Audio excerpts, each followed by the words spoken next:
এটা আমি আগেও বলেছি যে এগুলো দলগতভাবে যখন টেক আপ করা হবে আপনারা জানতে পারবেন, কিন্তু এই মুহূর্তে কংগ্রেসের বাংলায় কিছু নেই যেটা আমি কংগ্রেসকে দিতে পারবো। যদি তাদের কিছু থাকতো, বিশেষ করে 2024-এ লোকসভা নির্বাচনে তাদের 2টো সিট ছিল, আমরা অফার করেছিলাম, তারা রাজি হয়নি। পরবর্তীকালে মানুষের যে প্রতিক্রিয়া আপনারা দেখেছেন বা মানুষের যে ফলের নিদর্শন বা রায়ের নিদর্শন, সেখানে 2 থেকে কংগ্রেস একে নেমেছে।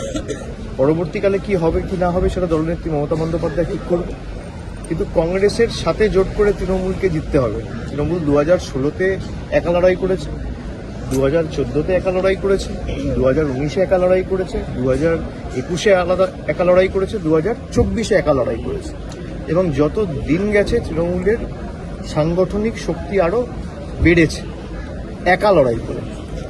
সুতরাং তৃণমূলের বাংলায় কারোর প্রয়োজন নেই, তৃণমূল একা লড়বে। মমতা বন্দ্যোপাধ্যায়ের যে 15 বছরের উন্নয়নের কর্মযজ্ঞ, সেটা বাড়িতে বাড়িতে মানুষের পৌঁছে দিয়ে তাকে পাথেয় করে পথ চলার প্রেরণা করে সার্বিকভাবে আমাদের গত 10 বছরে, বিশেষ করে বিজেপি ক্ষমতা আসার পর থেকে যেভাবে বাংলাকে বঞ্চিত করা হয়েছে, প্রতারিত করা হয়েছে, সেটা মানুষের কাছে তুলে ধরা, এবং তারপরেও বাংলার যে উৎসাহ, উদ্দীপনা, উদ্যম এবং কাজ করার যে মানসিকতা, সেটা এরা আটকাতে পারে।